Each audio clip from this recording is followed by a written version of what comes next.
Hey there, it's Mitzi. Welcome to my channel. Today I'm sharing all the favorite fall reads as well as all the favorite things I love about this season.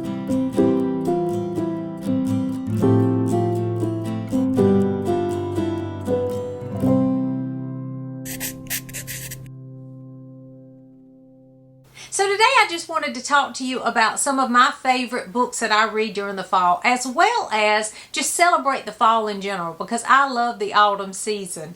It gets so hot here during the summertime and it's humid, and I'm just always ready for cooler weather. And actually this morning it was a little cooler. We had some storms last week and it cooled things off, and it was, I mean, it's still going to be 80 degrees, but for us, that is really a lot cooler than these 100-degree temperatures. So today was nice this morning when I got up, and it was a little bit cooler for us.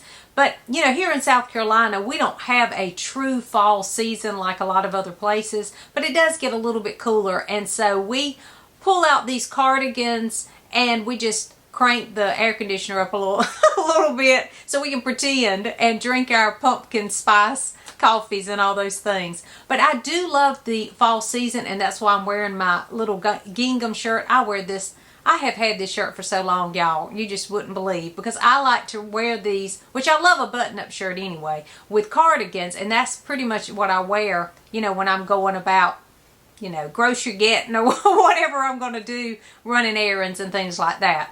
And something else, now you're going to think I'm crazy, but something else for me that I love about the fall season are my loafers. I love penny loafers, and ever since I was in 4th grade, I remember in 4th grade I had a little pair of black patent shoes, and they were similar to a pair of penny loafers, and I wore them with my blue jeans and actually a button-up shirt, so I still have the same style that I had when I was in 4th grade. Oh well.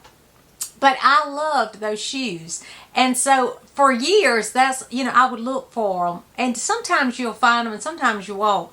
Well, over the past probably decade, y'all, I have worn black loafers everywhere I go. And who am I kidding? I wear them in every season. But the fall season, it kind of goes with everything a lot better. But what I'm talking about, I don't know if you can see these shoes. These are, I think Dr. Scholl's. I know I'm old, but anyway, they have a little cushion to them. And I like the pointed toe because I have a narrow foot.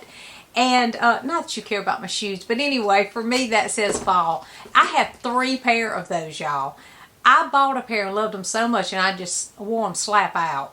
So I ended up going on eBay because you couldn't find them, and I found another pair on eBay brand new, and then I found a similar pair. I don't like those as good, but a similar pair, and so that I could rotate them so they wouldn't wear out so fast. So if y'all ever see any pointed black, because I wear black everything because they go with everything, penny loafers or loafers like that, let me know, because I will stock up. I just love those shoes. And for me, that's just the fall. A cardigan and your penny loafers, I just love those shoes. So anyway, I thought I'd share that. But I was going to share with you just some books that I had on my shelf that I really enjoy reading during the fall season, and I thought you might be interested. Now, some of these books are middle grade, some are mysteries, but a lot of them have a Gothic kind of feel to them. I don't read a lot of horror because I could include Dracula, Frankenstein, and those are great horror classics, but they're not like the horrors of today.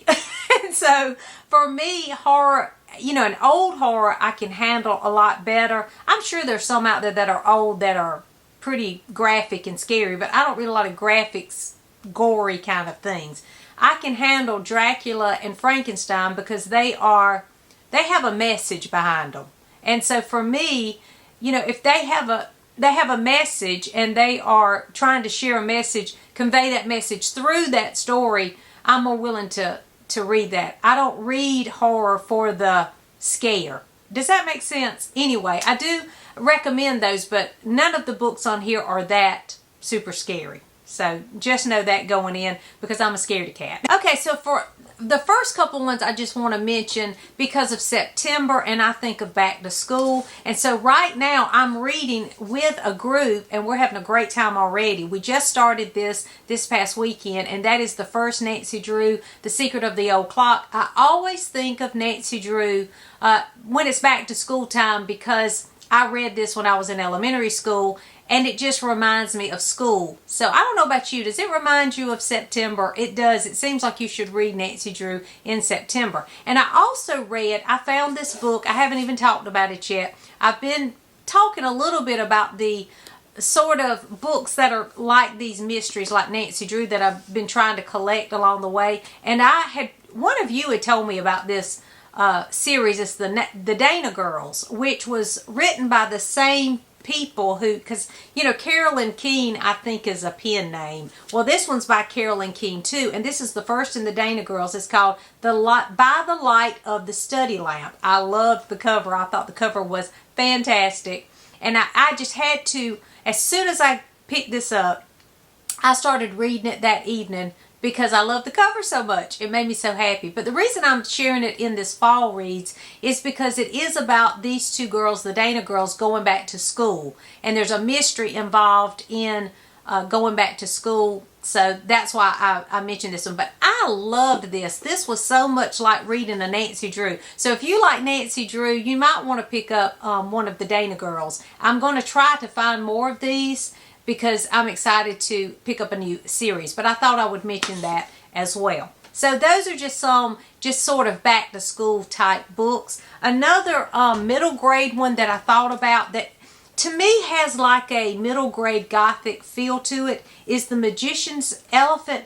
This book is really a great one, and I don't hear a lot about it. You hear about her Newbery winners and things like The Tale of Despereaux, and I love The Miraculous Journey of Edward Tulane. She has lots of great books. But this one you don't hear about as much. And I really like it. It's short. It's not that long.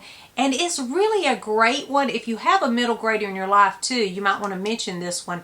I think it just has a fall feel to it because it does have kind of a Gothic feel to it, and it's a fun adventure, so you might want to pick this one up. I also wanted to mention Agatha Christie because she has some great ones for the fall season. Of course, if you have not read And Then There Were None, this is a standalone, and it is my favorite so far. And I've been reading a lot of Agatha Christie, and still this one is my favorite, and it is her creepiest book. So it is creepier. It's not scary, but it is creepy. So it's perfect for if you're looking for something a little more spooky, but not super scary. You might want to pick up this mystery. Of course, Halloween Party is perfect. I read this a couple of years ago around September or October, and it was perfect for that time of year. And then the last one is By the Pricking of My Thumbs. Y'all have to read this. If you haven't read this fall is the perfect time to read it. So stop what you're doing. Go find a copy of this book. I love this one. Last year, Janelle over at Too Fond of Books, she shared a list of different Agatha Christie's to read during the fall season. And as soon as she shared the premise of this one, I was like, yeah, I'm getting that one. And I was so glad that she mentioned this one because it is wonderful. It is just such a great book, and it starts where there is a lady in a nursing home, and she looks over and she asks, was that your child in the fireplace? And so it had me at that, and it's just a really good one to read. It has that atmosphere. It's not scary again, but it does have that atmosphere for a fallish kind of book. And then one more classic mystery that you have to read in the fall if you've not read it is The Hound of the Baskervilles. I just read it again last month. And I want to pick it up again. I should have waited.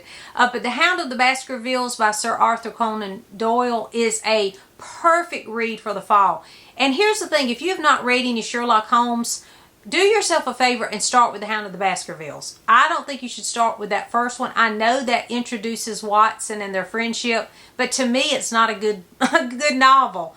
I would start with either The Hound of the Baskervilles or The Adventures of Sherlock Holmes, which is his first short story collection of Sherlock Holmes. But Hound of the Baskervilles sold me on Sherlock Holmes, and so I highly recommend that one. It does have that Gothic spooky kind of vibe, and it's a great mystery. It's just a great read. Some other classics that I think are great for the fall season is The Fall of the House of Usher. This is super short. It's a short story. It's by Edgar Allan Poe. If you've never read The Fall of the House of Usher, you need to pick this one up. It is one of his best works to me. He's written a lot of great short stories. He wrote a lot of great Gothic poetry and short stories. But this one to me is one of his best. So if you haven't read The Fall of the House of Usher, I highly recommend it. And here's the thing too. This book, actually, or short story, is mentioned, and there are lots of nods. If you read a lot of Gothic fiction, there are a lot of nods to this story. I was reading something just recently. I think it was it was Little Dorrit. And in that book, there is a crumbling house, and it was a nod to The Fall of the House of Usher. It had to be. I need to check dates to see, but I'm pretty sure that was a nod to The Fall of the House of Usher. And a lot of times when I read Gothic literature, there are nods to Edgar Allan Poe because he was known for that. So this is one I think would be a great one to read, to have just, in your tool belt, so that when you read other things, you'll know what they're talking about when they mention the crumbling house, because this is that. This is a lot about the secrets of a family and the crumbling estate kind of thing. A lot of symbolism in that, and it is a great read and a quick read too, so I highly recommend that. Also, one that you have to read is The Legend of Sleepy Hollow by Washington Irving. This is a whole collection, so that's not all that's in here. So again, it's super short, it's not long, but it's a great one to read. If you haven't read Washington Irving's The Legend of Sleepy Hollow, this is a great time to read that one. Another favorite Gothic for me that's a classic is Shirley Jackson's The Haunting of Hill House. Now, do not go by that Netflix or whatever. I think it was Netflix. They came out with a Haunting of Hill House, like a mini series or something. I didn't watch that because I have my rating set to PG-13, so I think it was mature audience or rated R or something, so it wouldn't even show up on my list.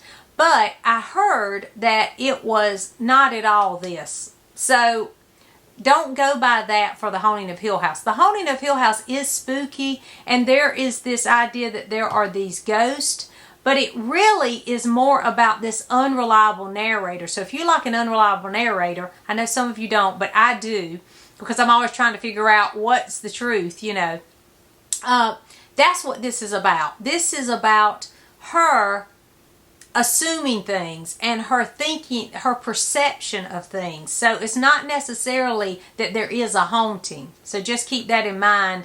I know people consider this a ghost story, and I guess you could consider it a ghost story if you believe in ghosts. I don't. Dead people are not coming back to haunt you people, okay? That's just not happening.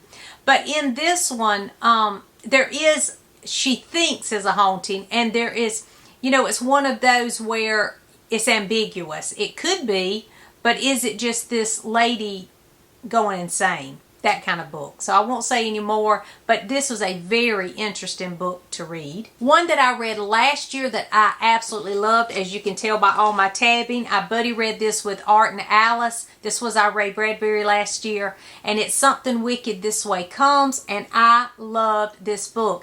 This book is, if you like carnival, dark carnival kind of things, that's what this is. There's a carnival that comes to town, and it's at nighttime when all the evil comes out. It's not scary, but it is creepy. But the theme of this story is about growing older, and it's about manhood, and there's this juxtaposition between the father and the son in this story and their relationship. So it has a lot deeper themes. The premise, of course, is that dark carnival circusy kind of feel to it, so it gives it that Gothic feel. But there are a lot more things to talk about in this book about aging and experience and just good and evil and those kind of things. And vanity is a part of that too. So this was a wonderful book to read for our buddy read, and we had great discussions about this one. So I know a lot of people aren't big into Ray Bradbury like I am that watch my channel, but he was a genius. The things that he just thought about, and the way that he was able to, I don't know, observe just our nature of the way that we respond to one another in situations. He was just a genius with that. So if you've never tried him, I do hope that you will at least pick up maybe a couple of his short stories. Another one that's very popular, that's a Gothic tale. It's not too scary, but it does have Gothic elements. And this has books in it. So if you are one that likes to read a Gothic tale, books about books kind of thing, you might want to read the 13th Tale. This is a story within a story, and I like that about it. I love this story, not as much as everybody else. I don't think I loved it quite as much, because by the end it is super dramatic, and I thought it went a little over the top, but it did keep me reading. It was a page turner and a perfect Gothic kind of read for the fall season. But my favorite that I read was last year, that's more of a modern publication, because I read all classics, was The Silent Companion. This was wonderful. Look at the beautiful cover.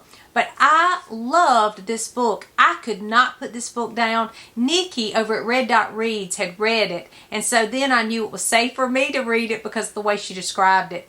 It's not super scary, but it is spooky. It has all those Gothic, mysterious, there's an old house, and there's some things going on in the house. It's just a great read for this time of year if you do like that Gothic suspense type spooky story during the fall. And then one more Gothic I wanted to mention is Lost in Darkness. I read this last year.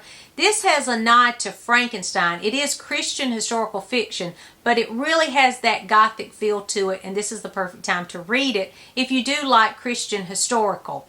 And of course, if you're looking for something Gothic this time of year. I highly recommend this. I know that there's another one that just came out that I think pertains to Dracula some kind of way. Again, this story is not the Frankenstein story, but it's just a nod to it because of the experimental surgeries that they were doing during that time period. So that's why it has a little Frankenstein mention here and there. There is someone that has to do with Frankenstein that is featured, kind of a cameo appearance in this story. So I highly recommend that one too. Another book I wanted to mention, this is not a Gothic at all. It's a Barbara Pym because it has autumn in the title. Quartet in Autumn. It does have an autumn feel to it. This is a serious book, but there are some funny things that happen in it. Barbara Pym, she can make you laugh. Just her sense of humor was a little strange, but it's a really good book, and I loved this book. I've talked about it before in 5 Books That Surprised Me. I think that's where I shared this book. This book is the most surprising book I've ever read, I think. And it was because when I read it, I put it down and didn't like it. And then after a while, I could not stop thinking about this book. And the reason that I didn't like it was it made me feel uncomfortable, because it's a lot about loneliness. These 4 people that work together in an office, 2 of them retire, and there's some health issues, and it's about their relationships outside the office and how they really don't have anybody. But they're so awkward that it just makes for tense moments. They're trying to be friends, but they really don't know how to be friends. It's a very interesting look at friendship and community. So that's why it bothered me, because it made me feel, to be honest, a little guilty, because I assume, everybody's fine and dandy, and they're not, And so that's why I really enjoyed this one. Very thought-provoking, and because it had autumn in the title, I wanted to mention it, but it does have an autumn feel to it, because it's kind of like, it's more about the autumn season of your life, if that makes sense. But I highly recommend Barbara Pym's Quartet in Autumn. And then this one is cozy. This is just a fun one. Miss Pettigrew Lives for a Day. If you have not read Miss Pettigrew Lives for a Day, you need to read it. Don't watch the movie. The movie's okay, but it was silly to me. It just didn't, I don't know, it just didn't translate as well to me as the book did on the screen. So I didn't care for the movie as much. And I love that little actress that was in it. She's one of my favorite actresses. But I didn't care for the movie too much. Anyway, the book is great and it's very cozy. So it's just fun and lighthearted and encouraging, and you will fall in love with Miss Pettigrew. The reason I picked this up, though, to share for a fall read, you might think, well, that doesn't make any sense, is because of it takes place in the fall. Let me see.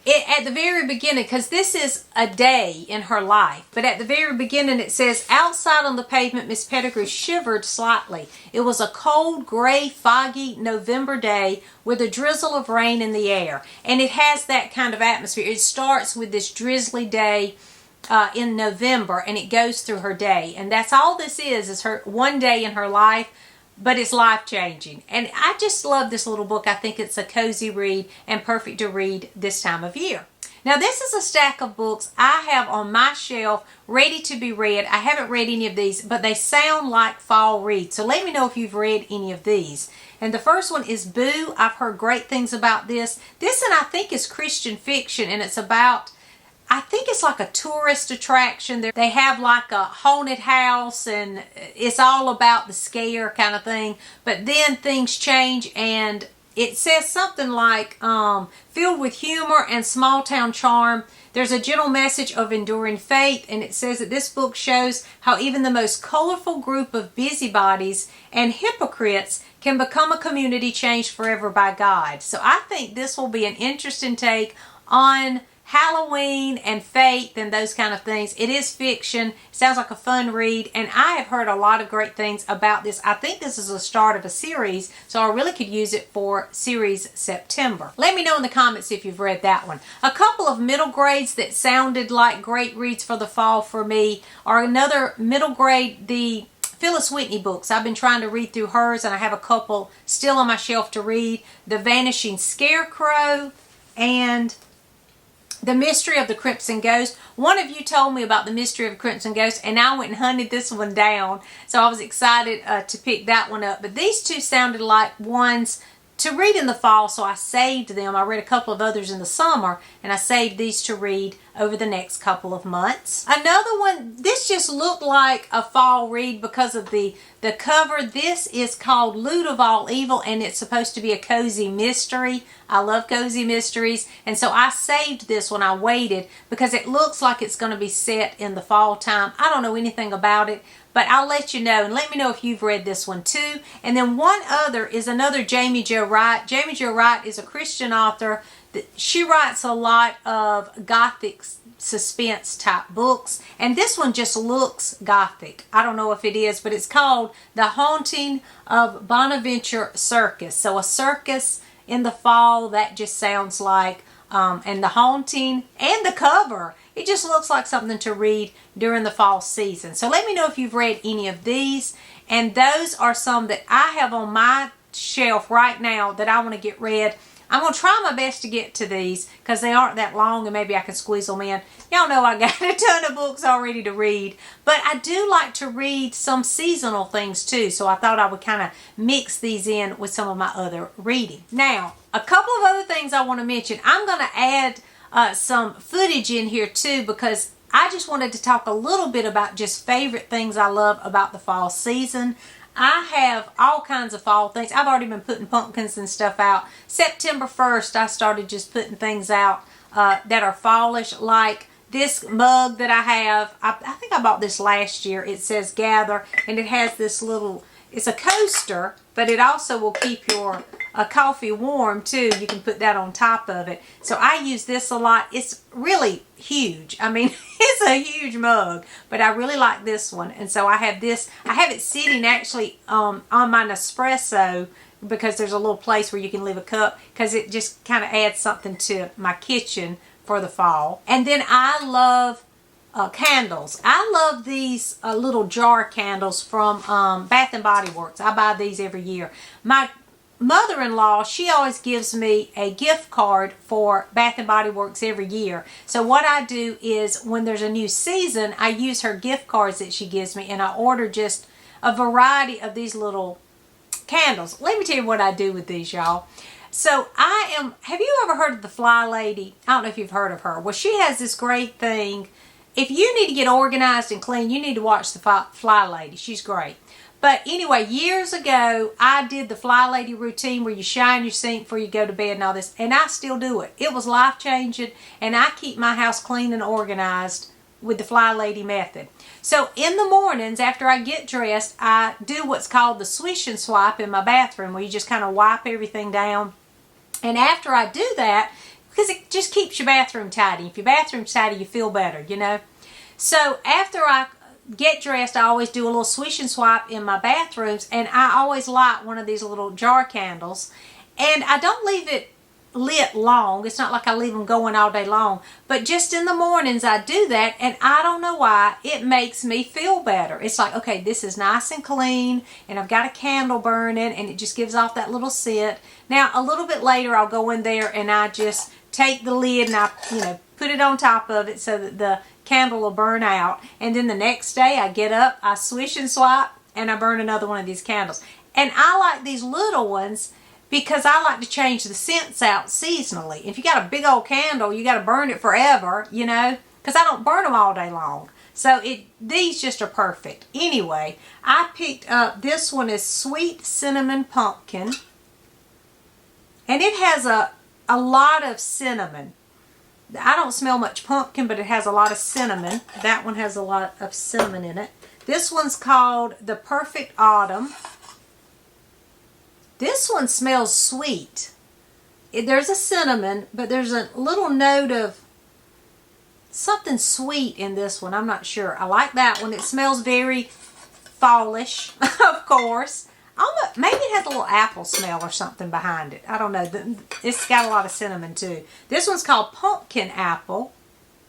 Ooh, I really like that. It has a sweeter. I don't know if I would like that all the time. It has a little cinnamon, but this one maybe has a little vanilla or something. It smells a little sweeter.